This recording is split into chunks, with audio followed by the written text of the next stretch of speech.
안녕하세요. 사연에 빠지다의 DJ 민영입니다. 오늘의 사연자님은 행복한 신혼생활을 즐기고 계시다가 정말 황당하고 어이없는 일을 겪으셨다고 하는데요. 하지만 지금은 현재의 삶에 굉장히 만족하면서 살고 계시다고 합니다. 오늘의 사연은 어떤 내용일지 지금 만나볼게요.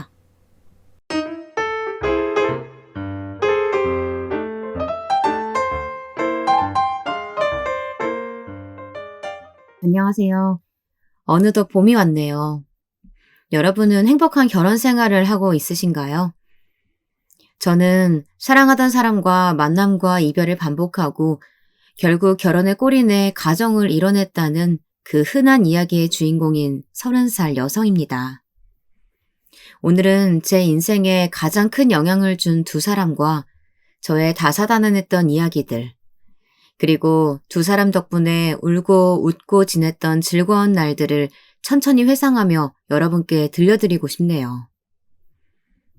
남편과 저는 고등학교 1학년 때 처음 만났어요. 제가 지방에 있는 대학교에 진학하게 되어서 의도치 않게 장거리 연애를 하게 되었는데요. 몸이 멀어지면 마음도 식는 거야. 남자들은 멀리 떨어져 있으면 무조건 바람 피운다더라. 이런 저희 사이를 흔드는 말들이 여기저기서 들려왔기에 한 번은 헤어졌다가 다시 만나게 됐고 우여곡절 끝에 서로의 바람대로 다시 재회를 성공하긴 했지만 남편이 군대에 갈 시기가 다가와서 끝내 헤어지게 되었습니다. 그때가 서로의 마지막이라고 생각하고 잊고 살고 있었어요. 한참 시간이 흐르고 친구로부터 남편이 전역했다는 소식을 접하게 되었어요. 지난 시간은 어찌되었든 반가운 마음에 제가 먼저 연락을 하게 되었고 남편은 선뜻 제 연락을 받아주어서 결국 저희는 결혼을 하게 되었습니다. 그렇게 부부로 함께하게 되었죠. 남편의 직업은 의사였고 저는 직장을 조금 다닌 후에는 남편의 내조에 전념하는 주부가 되었어요. 남편과 달리 저는 시간이 많은 사람이었고 남는 게 시간이었던지라 취미로 그림을 그리거나 작품에 관련된 공부를 하는 저만의 시간을 보냈습니다. 또 경조사나 모임에 대한 약속도 제가 일정을 잡아서 관리하고는 했는데요. 늘 결혼식에 관련된 연락만 오다 보니 따분함을 느끼고 있던 중 우연히 고등학교 동창회가 열린다는 연락이 왔고 남편과 저는 반가운 마음에 동창회에 참석하기로 했어요. 그런데 불길한 예감은 예기치 않게 찾아오는 법이라는 말 들어보신 적 있으신가요? 반가운 마음도 있었지만 그날따라 유독 날씨가 좋지 않아서 어딘지 모르게 찝찝한 기분이 들었어요. 그때 동창회를 나가지 말았어야 했나 봐요. 오랜만에 참석한 동창회에는 친하지 않았던 친구들, 평소에 잘 알고 지냈던 친구들, 이름도 얼굴도 잘 모르는 친구들도 볼 수 있었죠. 모두 시간이 흘러 더 멋진 모습으로 자리에 앉아 있더라고요. 저는 반가운 마음에 친구들과 대화를 나눴지만 몇몇 친구들과의 대화를 나눈 것을 제외하고는 그냥 남편과 친구들이 수다를 떠는 것을 즐겁게 지켜보며 자리를 지키고 있었습니다. 그러던 와중 유독 비어있는 한 자리가 눈에 들어왔어요. 친구에게 아직 안 온 사람이 있느냐고 물어보니 왜? 네 남편이랑 친했던 여자애 있잖아. 너랑 사귀고 나서 네 남편이랑 사이 멀어졌다고 속상하던 그 예진이 말이야. 그래? 그런 친구가 있었어? 난 잘 기억 안 나는데 꽤 친했나 보네? 나도 잘 기억은 안 나는데 그림 공부하던 친구 아니었나?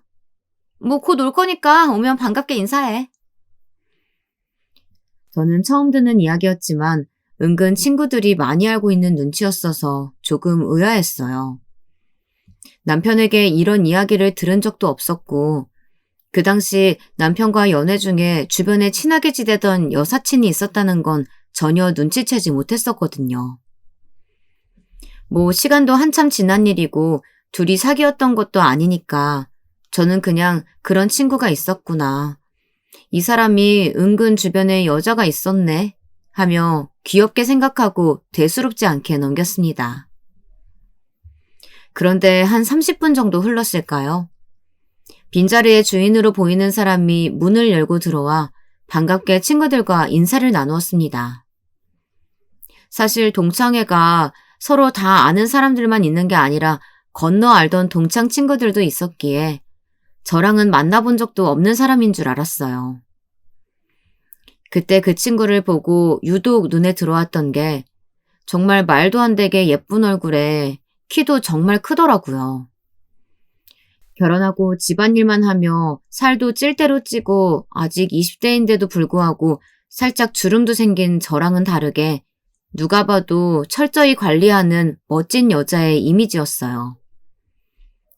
사실 그때 속으로 저런 사람이 주변에 있었다고? 라며 스스로 괜스레 놀랐었는데 그냥 흔한 동창의 자리니까 크게 신경은 쓰지 않으려던 찰나 남편과 굉장히 반갑게 인사를 하더라고요. 너무 오랜만이야. 잘 지냈어? 나야 잘 지냈지. 결혼도 하고. 야, 너 몰라보게 변했다? 조용히 좀 해. 애들 다 듣는데. 천천히 이야기 나누게. 일단 앉자. 처음 보는 모습의 동창과 반갑게 웃으며 인사를 나누는 상황이 의아하게 느껴졌어요. 이후로도 남편과 예진이라는 친구는 계속 대화를 이어갔고 저만 모르고 둘만 아는 이야기를 한참 나누는 모습을 보니 괜히 제가 소외된 느낌이 들어서 위축된 기분에 아무 말도 하지 않고 가만히 술만 먹고 있었습니다. 이렇게 앉아있으면 모두 내 눈치만 보지 않으려나? 이런 생각을 한순간 정말 다들 제 눈치만 보고 있었어요. 남편과 예진이라는 친구는 주변은 아랑곳하지 않고 서로에게 열중하며 떠들고 있었고요. 남들 시선까지 쏠려서 더 예민해졌던 걸까요?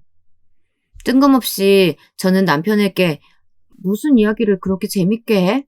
옆에 마누라는 신경도 안 쓰고. 이렇게 나름 신경질적으로 툭 던졌고 그 말을 들은 남편은 당황하며 미안. 우리가 너무 눈치가 없었지? 인사해. 그 미술하던 예진이 말이야. 당신이랑도 가끔 인사 나누고 했었는데 너무 변해서 잘 기억 안 나려나? 라고 말하며 멋쩍게 웃더라고요. 그때 어렴풋이 기억이 났던 것 같아요. 그 당시 남편의 옆에 자주 보였던 안경 쓰고 수더분한 호리호리한 체형의 친구가 생각나더라고요. 예진이라는 이름의 친구였는데 정확히 기억이 나더군요. 설마 이 친구가 그 친구인가? 그 친구도 미술했었었는데? 와, 이게 말로만 듣던 정변? 그렇게 수수하던 친구가 이렇게 예쁜 모습으로 변했다는 게 놀라워서 남편의 말에 대답도 제대로 하지 못했어요. 이분이 예진이라고? 내가 기억이 잘 안 나서 몰라봤네. 옛날 모습 그대로네 정말. 사실 너무 예뻐졌다라고 말하고 싶었는데 괜히 실례가 될 것 같아서 최대한 기억이 안 나는 척하며 겨우 대답했었네요. 얼굴은 많이 바뀌었어도 남아있는 익숙한 표정이나 말투 덕분에 긴장감을 풀고 예진이와도 반갑게 인사할 수 있었어요. 괜히 제가 예민하게 굴었던 것 같아서 부끄럽기도 했고요. 그렇게 분위기가 서서히 풀리기 시작했고 남는 게 시간인 주부이다 보니 작품에 관련된 공부를 하고 있던 저는 고등학교 때부터 미술을 전공하던 예진이와 서로의 유일한 공통점인 미술과 관련된 주제로 이야기꽃을 피우기 시작했어요. 지금은 어떻게 지내? 나 미술대학교 졸업하고 작가로 활동 중이야. 부모님이 많이 도와주셔서 졸업하고 바로 작품 만들면서 조용히 지내고 있었어. 진짜? 난 우리 남편 내조하느라 그냥 집에서 집안일만 해. 나중에 취미로 그림 시작해서 나중에 작가도 해보고 싶은데. 마냥 부럽네. 그럼 우리 같이 전시회 보러 갈까? 마침 너도 공부 중이고 나도 꾸준히 전시 보면서 지내야 하니까 같이 시간 보내면 좋을 것 같은데. 대화를 하다 보니 짧은 시간에 서로에 대해 많은 걸 알 수 있었어요. 예진이는 미술대학을 다니면서 꾸준한 작품 활동으로 졸업 후에도 작가로 활동하고 있었어요.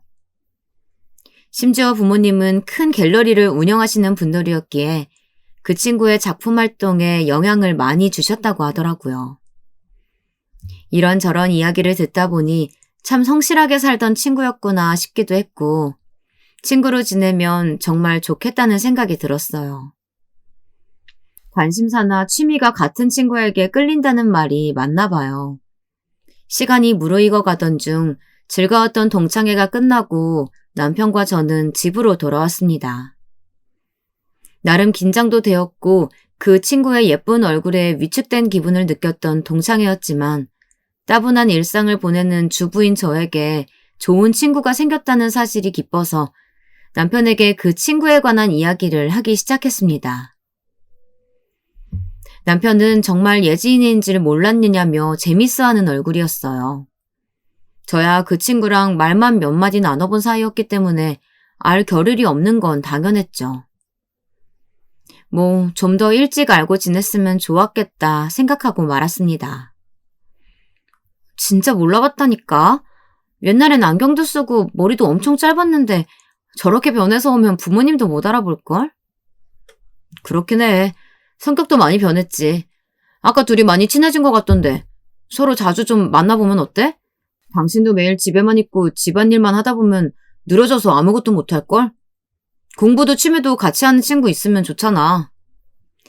안 그래도 아까 술자리 끝나기 전에 예진이가 셋이 만나서 자주 놀자고 하더라고. 일단 다음 주에는 둘이 전시회에 가기로 했어. 셋이? 나는 왜? 예진이가 뭐라고 했어? 아니, 그냥 옛날부터 친구였으니까. 나는 친구라기엔 예진이랑 인사 정도만 몇 번 했지 둘이서 만나면 나도 불편하니까. 당신도 주말에 출근 안 하면 우리랑 같이 시간 보내자. 어때? 어려울 건 없는데. 일단 씻고 얼른 자자. 나 내일 아침 일찍 나가야 돼. 문득 이상한 기분이 들었어요. 셋이 만나자는 예진이의 말을 전해주니 남편은 조금 당황스러워했거든요. 그 모습을 보니 괜히 이런 생각이 들었어요. 아무리 잘 알고 지낸 친구라도 어떻게 한눈에 알아보고 꾸준히 알고 지낸 사람처럼 이야기를 하지? 이렇게 소심하기 짝이 없는 생각이 들었습니다. 보통 이럴 때는 술도 취했고 피곤한데 그냥 아무 생각 안 하고 자기 바쁘지만 그날은 유독 그런 생각이 들었던 것 같네요. 괜히 엉뚱한 생각을 해서 혼자 오해를 키우는 게 아닐까라는 기분이었어요. 아무 증거도 없는 의심은 끝도 없이 커지기 마련이니 대충 씻고 하루를 마무리했습니다. 여자 둘이 놀러 다니는데 끼어서 피곤해지기 싫었겠거니 대수롭지 않게 넘겼었네요. 저도 이야기를 나누다 보니 그 당시에 기억에 남아있던 그 친구의 익숙한 표정이나 말투 등을 통해 그 친구라는 것을 서서히 눈치챘으니 당연히 나보다 오래 알고 지낸 사이니까 오랜만에 봐도 한 번에 알아보고 친한 친구처럼 대화할 수도 있겠다는 생각이 되어서 굳이 부스럼을 만들고 싶지는 않았습니다. 생각해보면 심각한 일도 아니잖아요. 또 마침 친한 친구가 생겼다는 마음도 부정할 수 없었기에 그냥 그럴 수도 있겠구나 하며 위화감을 떨쳐내고 말았던 것 같네요. 그 뒤로 예진이랑 저는 종종 식사도 하고 여자들끼리만의 시간을 보내는 절친한 친구로 발전했어요. 애초에 저랑 관심사가 같기도 하고 작품 활동을 하는 친구여서 공통점이 많았던지라 정말 좋은 친구로 발전했답니다. 갑자기 친해지면 서로의 단점이 많이 보일 수밖에 없잖아요. 그럼에도 불구하고 저희는 서로의 단점을 알고도 관계가 틀어지기는커녕 뭐든 웃으며 넘기는 관계로 발전했던 것 같아요. 예진이가 보는 저는 너는 소심하고 까칠한 성격 때문에 주변인들의 오해를 받기 쉬워. 좀 고쳐. 이러했고 제 딴에도 그 친구가 첫인상과는 다르게 너는 남이 잘 되는 것도 못 보고 뭐든 어떻게든 자기 것으로 만드는 이상한 고집이 있어. 나 그런 사람이랑 친구 안 해? 이러했습니다. 하지만 서로 단점도 웃으면서 지적하는 베프로 잘 지낼 수 있게 되었습니다. 덕분에 적적함을 느끼기만 하던 나날도 줄어들었어요. 남편의 친구이기도 하고 저의 친구이기도 한 예진이와의 행복한 일상을 남편과 공유하면서 적적하던 집안 분위기도 바뀌었습니다. 어느 날부터는 만나기를 꺼려하는 남편도 같이 전시회에 가고 밥도 먹는 사이가 되어서 저희 셋은 주말마다 어김없이 만나는 사이가 되었답니다. 물론 늘 만나지는 못했죠. 남편과 예진이는 각자의 일이 있었기 때문에 바빴거든요.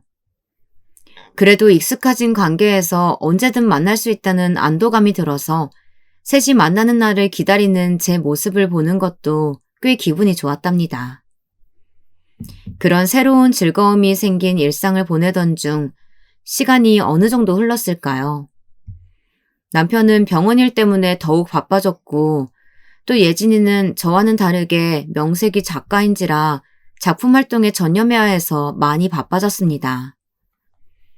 저는 취미로 작품 활동을 하긴 했지만 결국 결혼을 한 사람이고 주부였기 때문에 가사에 전념하는 것이 우선이었어요. 그래도 괜찮았어요. 각자의 자리에서 충실한 모습을 보이는 게 당연한 거니까요. 다시금 저는 주부 나름의 외로움과 따분함을 느끼기 시작했고 이전과 다를 것 없는 일상을 보내기 시작했습니다. 남편은 일 때문인지 많이 지친 모습이 역력했어요. 한 가정을 홀로 책임지는 사람이고 대학병원에서 일하는 내과 의사이다 보니 가끔은 저런 모습을 보이는 게 당연했고 서로 없으면 못 사는 사이가 된 예진이도 꽤나 바빠 보였어요. 은근히 유명한 작가이기도 하고 작업에만 전념하고 있는 친구니까 어쩔 수 없었을 거예요. 어찌되었건 다시 저만의 시간을 보내는 일상이 흐르기 시작했고 오랜만에 예진이에게 연락이 왔습니다. 반가운 마음에 저희는 만나기로 약속을 하고 저녁에 한 와인바에서 술 약속을 잡았어요. 마침 딱 금요일이었기에 시기도 적절했거든요. 한껏 들뜬 저는 평소에 안 입던 옷도 꺼내서 입고 약속 장소에 어울리는 드레스 코드와 함께 예쁘게 화장도 하고 친구를 만나러 갔습니다. 예진이와 저는 가볍게 술잔을 주고받으며 대화를 이어나갔어요. 야, 왜 이렇게 바빠 너는? 연락 한 통도 제대로 안 하고 답장도 없고. 너만 작가다 이거야? 아, 진짜 미안해. 작업하는 동안 너무 바빴거든. 이런저런 일도 있었고. 오랜만에 만나서 그런지 분위기가 조금 어색했지만 애써 아무렇지 않게 장난치며 예진이에게 인사를 건넸었고 천천히 대화를 이어나갔습니다. 술이 살짝 들어가서 들뜬 제 마음과는 다르게 예진이의 평소와 다른 모습이 조금 마음에 걸렸지만요. 뭔가 할 말이 있는 것 같달까요? 눈을 잘 마주치지도 못했고 너무 어색한 티를 내는 것 같았어요. 술을 덜 마셔서 그런가 싶어서 말을 건네보았습니다. 야, 오랜만에 만났는데 분위기가 왜 이래? 나만 신난 것 같구만 아주? 아니야. 그냥 너무 피곤하기도 하고 기분이 좀 그렇네 오늘은. 왜? 무슨 일 있었어? 말 못할 일 아니면 얼른 말해. 내일 카톡 보내도 안 들어준다? 아니 진짜 다른 건 아니고 그냥 그런 게 있어. 오늘은 좀 그래. 이해하지? 그래? 술 좀 더 먹고 기분 풀리면 말해. 나 혼자 떠들기도 뭐하니까. 제 기대와는 다르게도 뭔가 애써 말을 걸어도 어딘가 긴장한 듯 마음에 무언가 꽁꽁 숨겨두고 말을 안 꺼내는 답답한 모습을 보였어요. 그런 예진이 모습을 보고 그냥 오늘은 좀 내버려두고 우선 달래줘야겠다 생각하며 조용히 떠들며 술을 마시면서 시간을 보내고 있었어요.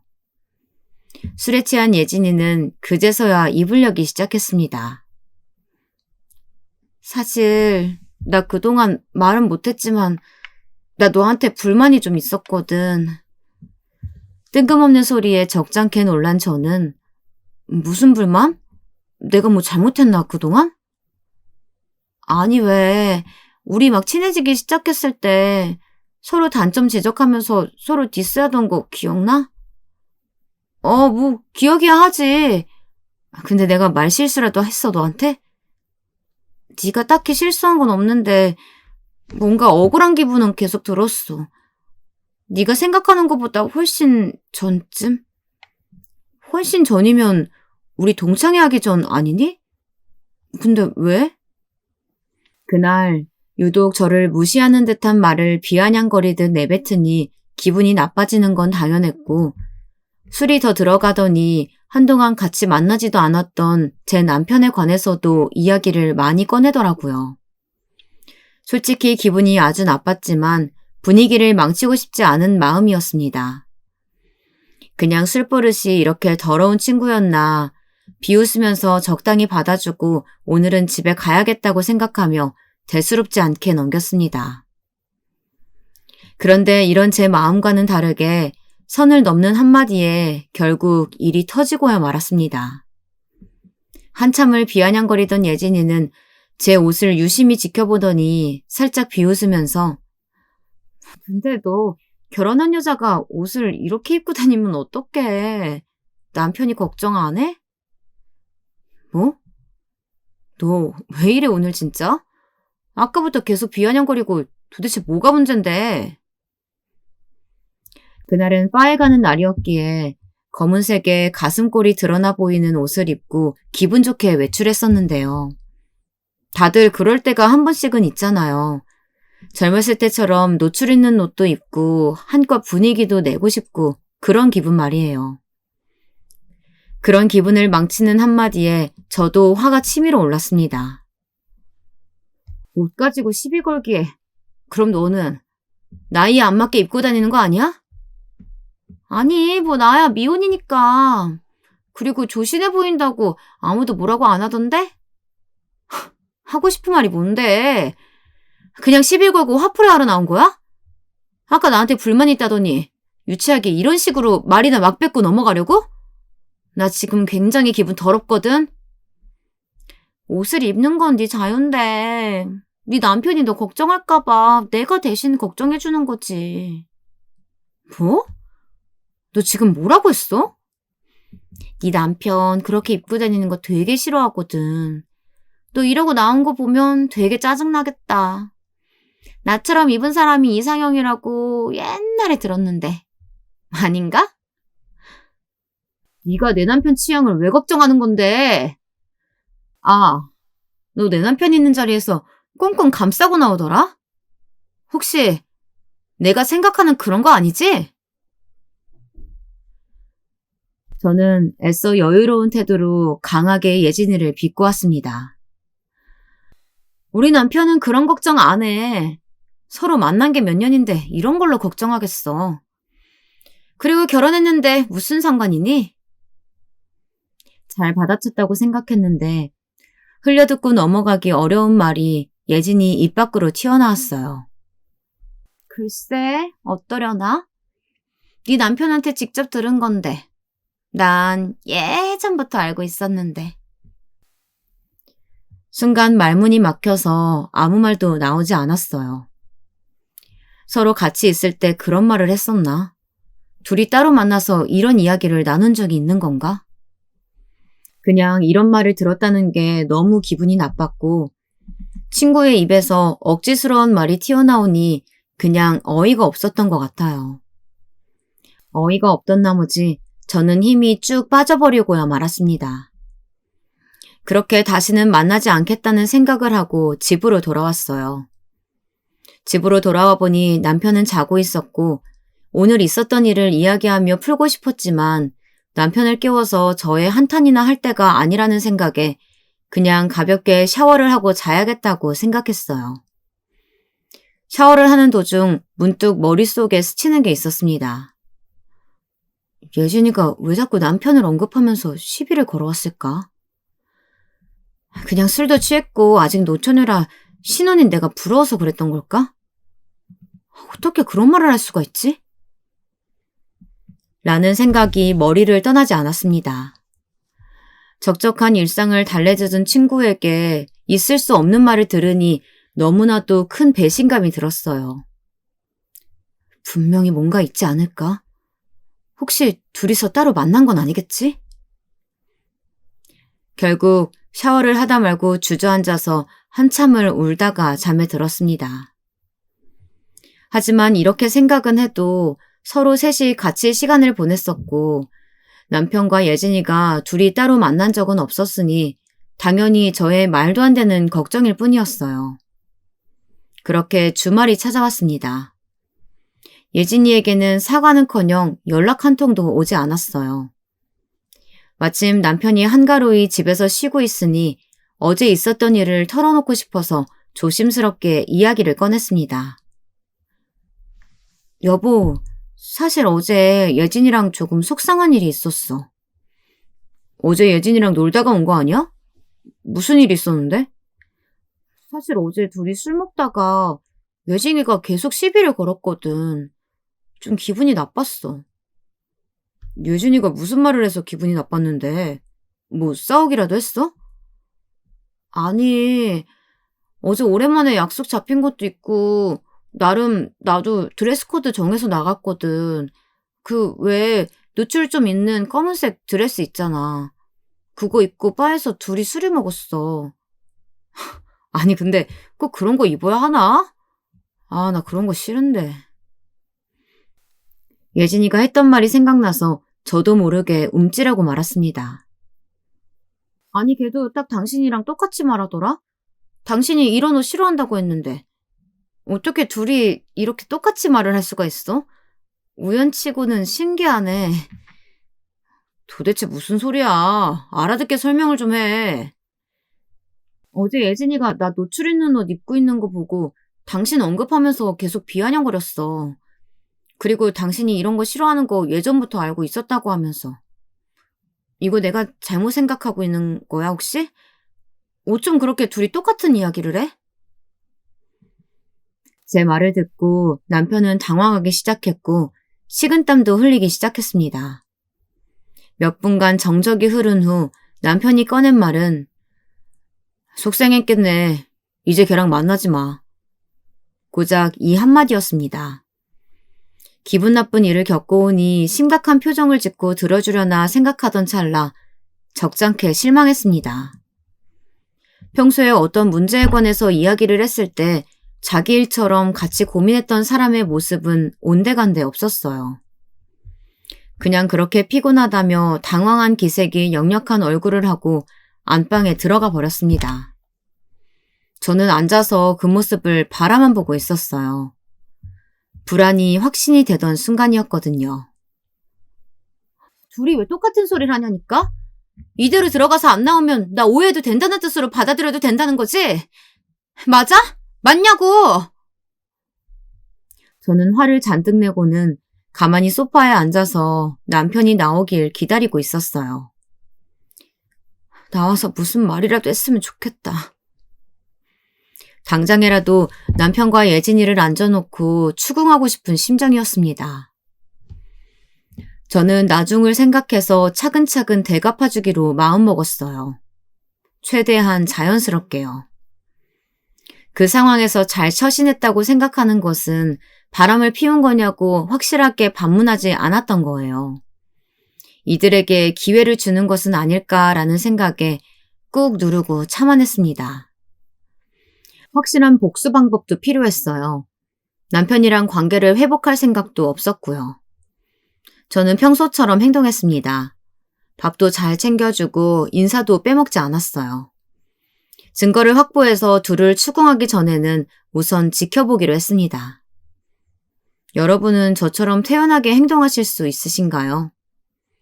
전 야근하는 날이면 속옷과 갈아입을 옷가지를 챙기고 병원에 조용히 가져다 주었습니다.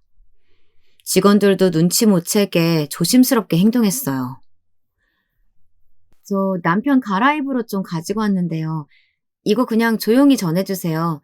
저 다녀갔다는 말은 절대 하지 말아주시고요. 아, 네, 그럴게요. 그런데 선생님 지금 휴가 중이셔서 아마 오늘은 없으실 텐데요. 네? 오늘 야근이라고 하지 않았나요? 저는 몇 주 전부터 야근이라고 전해 들었었는데. 그렇긴 한데 오늘은 휴가 내셨어요. 출근 전혀 안 하셨는데요. 병원 직원의 말을 듣고 어이가 없었어요. 오늘도 평소처럼 출근하는 모습을 보았는데 혹시 이런 일이 한두 번인가 싶어서 되물었습니다. 혹시 오늘만 휴가 낸 거예요? 아니요, 최근에 야근할 필요도 없으신데 병원에 오래 계시고 갑자기 외출하시거나 휴가도 평소에 비해 자주 쓰셨던 것 같아요. 예상 그대로였습니다. 어느 정도 시간이 지났을까요? 여느 때처럼 남편의 갈아입을 옷을 가져다 주러 저녁에 병원에 들렀을 때였어요. 익숙한 모습에 예쁜 여자가 눈에 들어오더군요. 네, 예진이가 남편이 일하는 대학병원으로 걸어 들어왔어요. 남편의 일터에 뱀처럼 또아리를 틀고 앉아있는 모습에 저는 손이 떨리기 시작했습니다. 당장에라도 머리채를 쥐고 뜯어버리고 싶었지만 기회를 놓치지 않기 위해 모습을 감추고 숨어 있었어요. 환자번호 53번 예진님 진료실로 들어와 주세요. 예진이가 병실에 들어가는 모습을 멍하니 지켜만 보고 있었습니다. 딱 남편이 진료를 보는 내과 대기실에 앉아있다는 게 과연 우연이었을까요? 떨리는 마음을 뒤로하고 진료실 바로 옆에 숨어서 둘의 대화를 엿들었습니다. 너 돌았어? 와이프가 보면 어쩌려고 이래 도대체? 자기가 이제 휴가도 못 낸다며. 그래서 내가 직접 찾아온 건데 왜 그래? 분연히 해주는 밥 먹지 말라고 기껏 도시락도 만들어 왔는데. 와이프가 너 봤으면 어쩌려고 그랬어. 그 사람 지금 아무것도 몰라. 이러면 위험해. 알려주려고 직접 온 거야. 도대체 언제 정리할 건데. 일부러 야근까지 하고 휴가 내서 나 만나는 거 기특해서 아직껏 기다리고 있었는데 내가 병원에 찾아오는 게 싫으면 당장 정리해. 나 유부남이랑은 못 만나니까. 알겠어? 집으로 돌아가. 일 끝나고 와이프한테는 일 많아서 못 들어간다고 말해놓을 테니까 끝나고 만나. 약속한 거다. 집에서 기다릴게. 도시락은 내일 먹고. 그렇게 예진이가 밖으로 나왔고 그 모습을 유심히 지켜보았습니다. 둘 사이의 대화를 들어보니 꽤 오래 전부터였던 것 같았어요. 이후 집에 돌아온 남편은 제가 둘의 대화를 들은 것과 다르게 예진이랑은 아무 일도 없었어. 솔직히 말하면 예전에는 몇 번 만나기도 했고 당신한테 숨긴 일도 많았는데 그 후로는 아무 일 없었어. 우리 예전으로 돌아가면 안 될까? 이제 돌이키기엔 너무 멀리 온 것 같다는 생각과 그 둘이 불행했으면 좋겠다는 생각 외엔 아무 생각이 나지 않았습니다. 그래서 야근한다고 거짓말하고 병원에 처박혀서 둘이 데이트한 거니? 집에 안 들어온 날은 그년 집에서 자고 몰래 출근했던 거고? 그런 거 아니라니까 글쎄. 도대체 어디서 그런 이야기를 듣고 지레 짐작하는 거야. 나는 지금 우리 관계를 회복하고 싶은 것뿐이라고. 내가 왜 이러는지 정말 몰라서 물어? 알겠어. 알겠으니까 화내지 말고 진정하고 얘기를 하자. 어? 나 말고 너랑 살아줄 여자 없는 것 때문에 걱정되니? 그렇게 왜 바람을 피워? 들키지 말았어야지 최소한. 그런 게 아니라 네가 오해하는 거야. 설명할 시간을 좀 줘. 자꾸 말이 길어지네. 네 치부 이해해주고 같이 살아줄 수 있는 여자 찾아서 떠나봐. 어디 누가 받아주는지. 아, 예진이가 있지? 옛날부터 너 졸졸 따라다니던. 여보, 예진이랑 최근은 물론 그전에도 만난 적 없다고 맹세할게. 결혼하고 나서 만난 적은 없어 정말이야. 그래?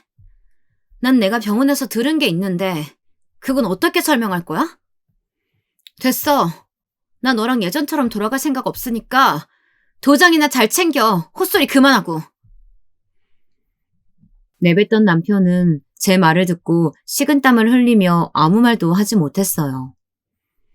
몇 주가 지나고 우린 마음이 떠난 지 오래다는 확신이 생겼고 제가 할 수 있는 일은 딱 하나였어요. 이혼 서류를 준비했습니다. 아, 이혼 서류뿐만 아니라 가장 중요한 서류도 하나요. 우선 이혼 서류를 남편 병원에 보냈고 남편은 끝까지 변명을 한 끝에 이혼 서류를 받아들었습니다. 결혼 생활은 그렇게 끝을 맺게 되었어요. 결국 이렇게 끝나네. 둘이 잘 살아. 건강하게 잘 지냈으면 좋겠다. 조용히 사라지는 게 그렇게 힘드니? 왜? 네 치부 받아준다는 예진이 보러 가지. 참 대단하다 그년도. 갈게. 내 짐은 나중에 내가 가져갈 테니까 따로 정리는 하지 마. 그리고 넌 끝까지 거짓말했어. 네가 조금도 사실대로 말하지 않았으니까 내 마음대로 할 거야.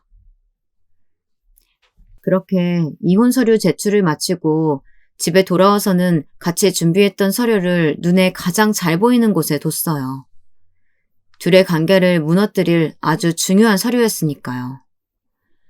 그렇게 남편과 저는 이혼한 지 2년 정도가 지났고 올 것이라고 예상했던 예진으로부터 연락이 왔습니다. 잘 지내니? 시간도 많이 흘렀고 얼굴 한번 보자. 중요한 이야기니까 나와줬으면 좋겠네. 한번 만나자고 하더군요. 뻔뻔하기 짝이 없는 태도에 만난다면 머리채를 쥐어뜯고 땅바닥에 내팽개치고 싶은 기분이었습니다. 최대한 밝은 옷을 골라 입고 산뜻한 화장을 하고 약속 장소로 나섰습니다. 여유로워 보여야 이기는 거잖아요. 아, 그 서류 한 장을 가방에 찔러넣고 말이에요. 시간이 좀 지났을까요? 약속 장소에 도착하니 예진이가 보였습니다. 저는 아무렇지 않게 그냥 자리에 앉았어요. 기분이 정말 좋아 보이는 얼굴을 하고 있던 예진이는 꼬고 있던 다리를 풀고 몸을 테이블 쪽으로 가까이 하더니 아무렇지 않게 웃으며 저에게 잘 지냈어? 라며 인사를 했습니다. 그 당당한 얼굴을 보니 당장이라도 머리채를 잡고 싸우고 싶은 마음이 생겨났지만 예진이와 인사에 저도 밝게 응수했습니다. 잘 지냈지. 너는 요즘 어때? 우리 잘 지내고 있어. 근데 내 남편이라고는 하지 않았으면 좋겠어. 지금은 내 남자친구니까. 너도 알고 있지? 우리 결혼하는 거. 아, 내가 말 안 했었나? 내가 친구한테 너무 무신경했던 것 같네. 그동안 너무 바빴어. 사과도 하나 없던 주제에 사람을 불러내 뭐라도 된 것 같은 표정을 지으며 특유의 비아냥거림을 보고 있으려니 화가 치밀어 올랐어요. 내 남편이랑 나는 잘 안 맞았던 것 뿐이지. 넌 나랑 다르게 주름 하나 없이 얼굴도 예쁘고 키도 크고 어엿한 직업도 있으니까 나보다는 더 잘 어울리겠지. 어때? 이렇게 말해주면 속이 시원하니? 유치한 년 같으니라고. 늘 당당하고 생글생글 웃던 친구가 제 앞에서 처음으로 당황하는 모습을 보이는 순간이었어요. 그때부터였는지는 모르겠지만 얼굴이 토마토처럼 벌겋게 달아오르더니 저를 노려보더라고요. 참 솔직한 모습을 보고 저도 대화를 이어나갔습니다. 언제부터 만난 거야, 둘이? 글쎄, 네가 모를 때? 그건 알아서 뭐 하려고. 오늘은 나 결혼한다고 통보하러 온 건데 신뢰가 되는 질문은 하지 말아줄래? 우리가 친한 친구도 아니고. 아니, 넌 들어야겠는데. 연락 하나 툭 남기고 여기까지 불러내놓고는 통보만 하겠다 이거야? 너무 예의가 아니지 않니? 그 쿨하던 예진이는 어디로 도망가고 여기 이렇게 속 좁은 사람이 내 앞에 앉아있는 건지 몰라? 네가 모를 때 만났다고 분명 말했을 텐데. 내 남편이랑 너랑 2번 정도 헤어졌을 때 그 틈에 내가 자주 연락하고 그랬거든. 아, 그랬겠지. 이 나이 먹고도 니들 둘이 하는 짓이 뻔한데. 전혀 뻔하지 않을걸? 너랑 사귈 때도 너랑 싸웠다는 소리 듣고 몇 번 몰래 만나서 시간 보냈어. 놀랍지도 않다. 한 번에 바람이 날 수가 있겠니? 동창회 날 너희들이 다정하게 이야기하는 것도 수상했고 무엇보다 다른 사람들은 변한 네 모습 보고 놀라서 인사도 못하고 멀뚱멀뚱 누군지 쳐다보기만 했거든. 심지어 너 곧 온다고 알려준 친구도 너 못 알아봤어. 근데 내 남편만 널 알아보더라고. 워낙에 운명인가 봐. 그리고 그전부터 계속 만나고 있었다고 말했잖아. 다시 말해줄까? 그렇게 당당하게 말할 수 있는 일이야? 남의 가정을 이렇게 박살내놓고 그런 말이 쉽게 나와? 그러는 너는 내가 고등학교 때부터 네 남편 옆에 항상 붙어있던 거 알았으면서 여우같이 훔쳐간 도둑년이 너 아니야. 난 그때 늘 옆에서 기다리기만 했는데 그런 나를 무시하고 뻔뻔하게 우리 팀에 쏙 들어온 주제에 이제 와서 무슨 피해자 행세를 해. 너만큼 나도 힘들었다는 걸 너도 알아야지. 안 그러니? 고작 학교 다닐 때 일로 나이도 먹을 만큼 먹었으면서 이런 유치한 행동을 했다고? 그래서 이 사단을 결국 낸 거고? 나 너희 둘 사귀고 나서 늘 우울해서 죽을 것 같았거든. 매일매일 울고 너희 둘이서 손잡고 돌아다니는 거 보면 밥도 못 먹었어. 알아? 네가 뻔뻔하게 나한테 인사하는 것도 죽을 만큼 싫었거든. 아, 그런 말 같지도 않은 이유 때문에 이 사단을 내셨다 이거지? 그건 네 입장이지. 지금은 내 입장을 이야기하는 거고. 너희들 헤어지고 나서 네 남편 군대 갔을 때 그거 못 견디겠다고 헤어지자고 한 건 너였잖아. 그리고 늘 헤어지자는 말은 네가 했다며? 정말 사랑하면 그런 말 못해. 그래서 네가 네 남편 버리고 도망간 날부터 내가 걔랑 잘 만나고 있다가 잠깐 크게 싸워서 헤어진 날에 네가 다시 우리 사이를 갈라놓은 거야. 알아? 뭐 남의 떡이 맛나 보인다고 참을 수가 없더라 이 말이니? 할 말이 딱히 없네. 미안하다. 듣기로는 고등학교 때부터 제 남편을 짝사랑해왔는데 제가 남편이랑 잘 되고 나서부터 짝사랑하던 사람을 되찾아오겠다는 일념 하나로 자기관리도 하고 점점 예뻐지기 시작한 것 같더군요. 자기 나름의 복수였겠죠.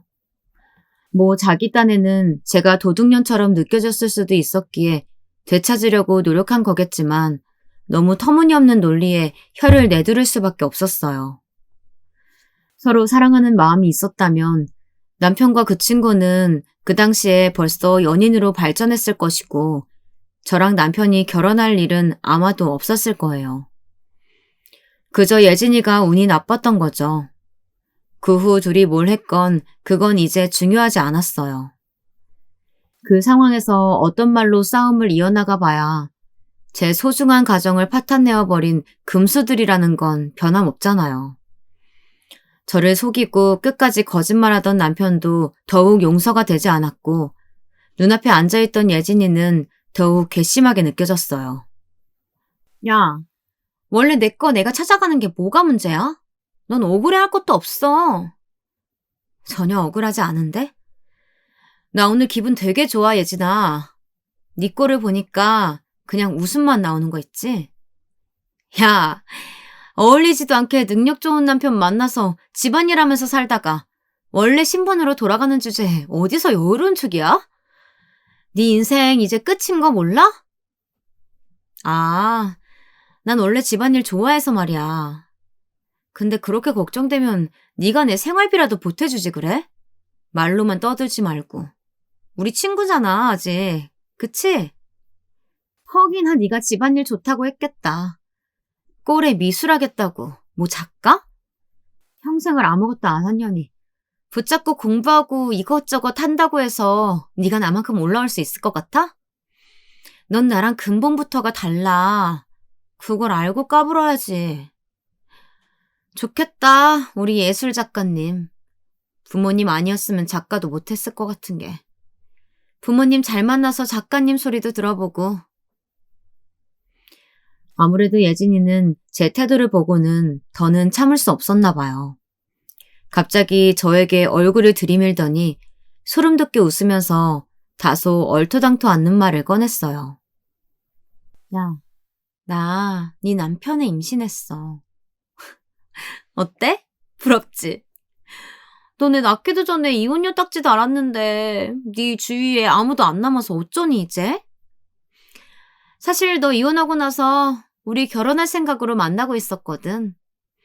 근데 이제 막 이혼한 네 남편이 나랑 바로 결혼하면 주변에서 뭐라고 하겠어.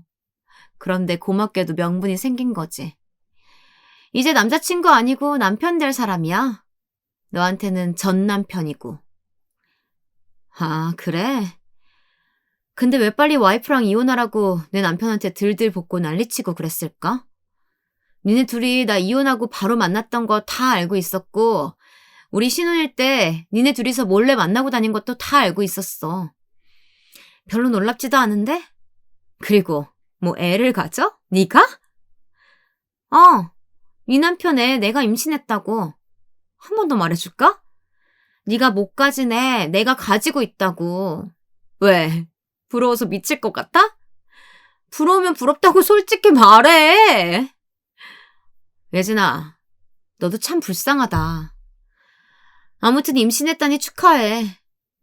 근데 그럴 리가 없는데 이걸 어쩌냐? 뭐야, 드디어 머리가 돌아버렸나?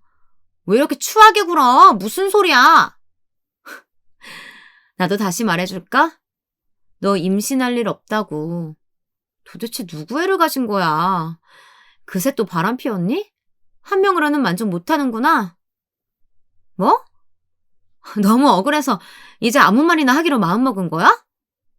불쌍해서 어떡해? 예진아, 네가 돌았는지 내가 돌았는지 한번 확인해 볼까? 잠시 대화를 멈추고 챙겨온 서류를 꺼내서 예진이에게 보여줬습니다.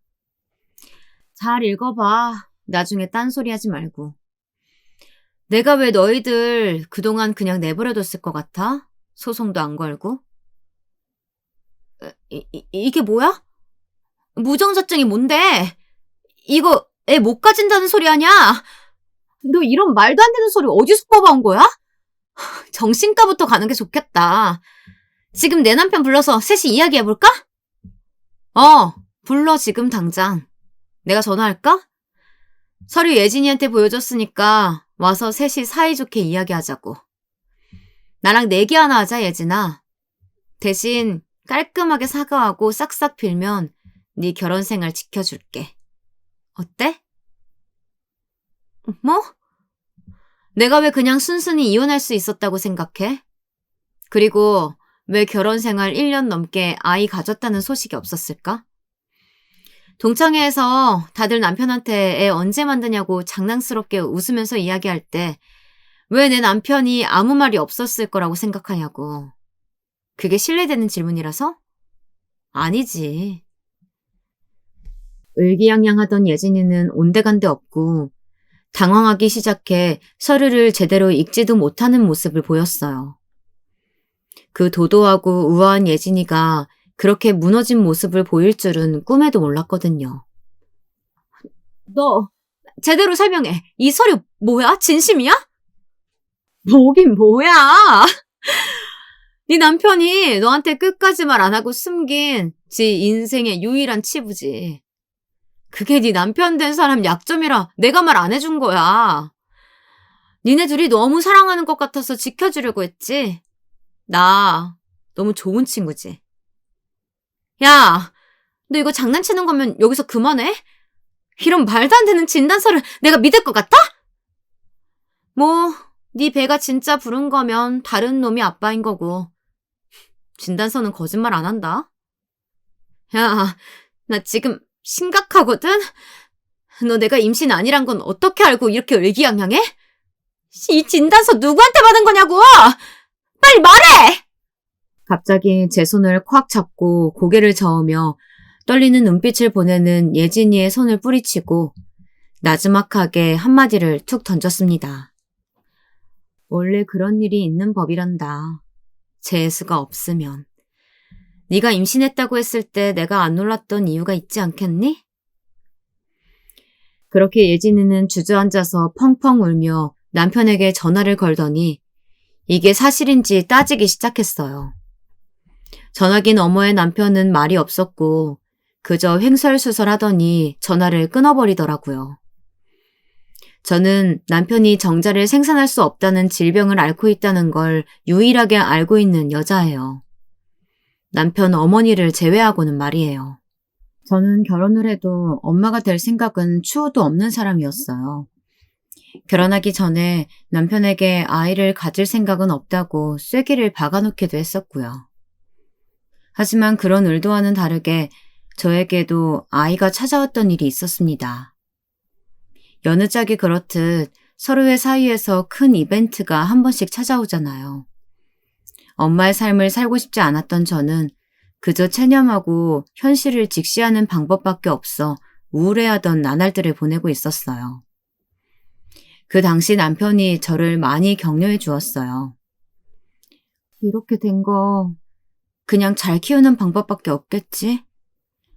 라는 저의 걱정 섞인 말에 그 당시 남편은 그럼 계획이 없던 일이지만 자기가 걱정하는 것처럼 바쁜 엄마의 삶을 살게 하지는 않을 테니까 너무 걱정하지 말자. 나 직업도 괜찮고 큰 문제 없을 거야. 그래. 어차피 낳아야 하는 거고 주변에 우리 빼고 다 아들, 딸 하나씩 있는데 이참에 잘 된 것 같아. 당신이 많이 도와줘. 내가 아이 잘 키울 테니까. 당연하지. 누구 아들인데. 아직 아들인지는 모르려나? 난 딸이 좋아. 그렇게 우울한 마음도 금세 사라지고 그 당시 남편의 격려에 아이를 낳을 결심을 하고 퇴교에 좋은 생활만 했었어요. 그러던 어느 날 불러오던 배는 다시 원래대로 돌아왔고 몸의 상태도 이전으로 돌아왔습니다. 저는 제가 유산을 했다고 생각했어요. 하지만 유산 후에 일어나는 몸의 변화는 저에게 찾아오지 않았습니다. 꽤 심각해진 남편과 저는 그 당시 병원에서 할 수 있는 검사라는 검사는 다 했습니다. 여러 검사를 하던 중 의사 선생님은 저에게 단순한 상상 임신을 했던 것뿐일지 모르겠다며 진단서와는 별개로 다른 진단서를 하나 건네주셨습니다. 상상 임신이라는 말도 안 되는 진단에 놀라기도 바빴는데 눈에 들어온 남편의 진단 내용이 너무나도 믿을 수 없었기에 어안이 벙벙했습니다. 네? 임신이 아니라는 건 납득할 수 있는 이유가 있다만 큰 문제 되지는 않아요. 하지만 이 검사 결과서는 뭐죠? 무정자증은 도저히 납득이 가질 않네요. 그런 병이 있나요? 남편은 당황스러워서 선생님께 반문을 건넸지만 돌아오는 대답은 같았습니다. 정자를 생산할 수 없는 특수한 질병인 무정자증을 알고 있던 사람이었고 그전에는 남편도 그 사실을 전혀 몰랐었다고 들었습니다. 알 턱이 없었겠죠. 이런 해프닝은 TV에서나 보던 남들의 이야기였는데 그게 남편과 제 사이에서 일어날 줄은 몰랐었어요. 단지 원인이 명확하지 않은 배가 불러오는 유사 임신 증상이고 여러 요인에 의해서 일어난다고 전해 들었어요. 아주 편안한 환경에서 행복감을 느낄 때 산모의 의지와는 다르게 이런 일이 일어나는 경우가 많다고 전해 들었는데 결혼하기 몇 달 전에 큰 편안함을 느끼긴 했었거든요. 그렇게 혼전 임신인 줄 알고 꽤 빨리 결혼을 하게 되었던 거죠. 황당한 해프닝은 그렇게 마무리됐지만 낙담하고 있는 남편을 제가 위로해 줄 차례였어요. 아이는 원래 낳기 싫었던 거고 그리고 당신이 씨가 없는 거면 오히려 우리한테 좋은 거 아니야? 우리 이제 신혼인데 너무 낙담하지 마. 그래도 앞으로 어떻게 될지 모르는 일인데 너무 갑작스럽네. 자기 핏줄도 하나 못 만드는 사람이 나일 줄은 꿈에도 몰랐는데. 앞으로 어떻게 하면 좋지? 아니야. 우리 이미 결혼도 했고 나중에 아이 키우고 싶으면 입양해서 키우는 방법도 있지. 지금은 우리만 생각하자. 잘 지내고 있잖아. 그리고 난 아직 신혼생활 즐기고 싶어. 아이를 낳아도 몇 년 뒤가 아니면 아직 생각 없어요. 누가 확 낳아준대? 제 격려 덕에 그냥 상상임신이라는 터무니없는 증상은 별일 아닌 것처럼 지나갔고 남편의 불치병 또한 저희 생활에 아무 문제가 되지 않는다고 서로 격려해줬기에 그저 남편과 저 사이에 웃으면서 넘어간 좋은 추억으로 남아있던 일이었어요. 하지만 저와는 다르게 예진이는 꽤 큰일에 처한 거죠. 나이도 많이 들었고 걔는 원래 아이들을 좋아해서 일찍 결혼하고 애 낳는 게 꿈이라고 그랬었거든요. 저는 예진이에게 한마디 해주었습니다. 하긴 이혼 딱지까지 달아버린 내 남편이 너한테 말 꺼내기가 어려웠을 것 같네. 사실 걔 나 아니면 어디서 받아줄 여자도 없었어. 아무리 의사라도 어떻게 받아주니? 아이를 못 낳는다는데. 제 말을 들은 예진이는 멍하니 눈물만 뚝뚝 흘리고 있었어요. 저 하나 골려먹겠다고 임신했다며 거짓말까지 하면서 비아냥거렸던 자신이 수치스러웠던 건지, 아니면 정말 이 소식 자체가 크게 다가왔던 건지 잘 모르겠지만요. 무엇보다 저와는 다르게 아이를 꼭 가지고 싶어 하던 친구니까 당시에 저보다 더 큰 충격을 받았을 거예요. 제 남편이었던 사람과의 결혼, 그리고 둘만의 아이를 낳고 완전한 가정을 이루고 싶었던 여자가 가장 사랑하는 사람의 아이를 가지지 못한다니 참 비극이죠. 노처녀의 나이예요. 씨 없는 수박이라는 사실을 알게 되면 노처녀 소리를 듣는 지금 나이에 사랑이라는 이유 하나만으로 과연 결혼을 할 수 있었을까요? 저는 그 모습이 안타깝기도 했고 고소하기도 해서 제 할 말을 이어나갔습니다. 예진아, 내 전 남편이랑 만든 추억이 네 남편이랑 너한테 할 수 있는 최고의 복수가 될 줄은 몰랐어. 고자 데리고 잘 살아봐 어디. 다시는 연락하지 말고. 그동안 겪었던 모든 고통을 돌려주는 상쾌함은 달리 말로 표현할 방법이 없었어요. 집으로 돌아가려는 저의 치맛가락을 붙잡은 예진이는 추하게 눈물에 젖어 화장이 잔뜩 번진 얼굴로 무릎을 꿇고 싹싹 빌기 시작했어요. 이 사람 아니면 내 나이에 더는 나 만나줄 사람도 없고 노처녀로 살고 싶지 않아. 제발 아니라고 말해줘. 내가 잘못했어. 제발 아니라고 해줘. 엉엉 울던 예진이에게 더 할 말은 없었어요. 원래 씨 없는 수박이 먹을 때 더 편하다는 말도 있잖아. 행복하게 지내. 라고 짧은 한마디를 남기고 조용히 집으로 돌아왔습니다. 돌이켜보면 별것 아닌 제 인생에 이런 이벤트도 있었고 살면서 저도 모르게 죄를 많이 지었던 건지 참 파란만장했던 것 같네요. 이벤트라고 하기엔 너무 무거운 이벤트였죠. 그 일이 있던 후 저는 고향에 내려가 취미로 하던 작품 활동을 이어가며 살았고 운이 좋게도 고향에 딱 하나 남아있는 작은 갤러리에 월급 작가로 일하게 되었어요.